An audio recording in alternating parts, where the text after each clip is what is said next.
Les noms des notes de musique ne viennent pas de nulle part. Avant d'être beuglés par des béotiens sur un filtre TikTok, Dorémy et compagnie avaient une fonction mnémotechnique qui nous vient, une fois encore, du Moyen Âge avec les chevaliers, les empereurs byzantins. Ces syllabes solfégiques nous viennent elles aussi de l'école musicale grégorienne.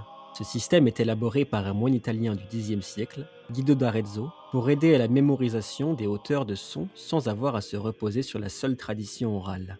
Pour le faire, il s'appuie sur un hymne grégorien dédié à Saint Jean-Baptiste, Utqueant Laxis, qui a pour particularité que chacun de ses vers commence par une note différente qui monte progressivement. Les noms des notes sont en fait à l'origine la première syllabe de chacun de ces vers. Utqueant laxis resonare fibris, mera gestorum, famule tuorum, solve polluti, labireatum, sancte Ioannes.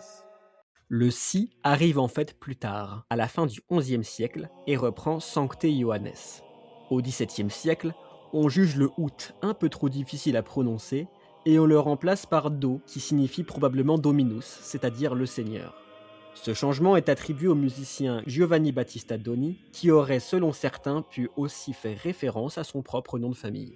Certains ont avancé une potentielle origine arabe au nom de ces notes, assimilées aux écrits d'Al-Mamoun qui présentent une notation musicale basée sur l'alphabet arabe, notamment les lettres Mim, Fa, Sad, Lam, Sin, Dal et Ra. Elles ont une sonorité proche de Mi, Fa, Sol, La, Si, Do, Ré, mais les linguistes et les historiens s'accordent plutôt sur une coïncidence. Ça me sert à rien. Suivez-moi, je vous prie.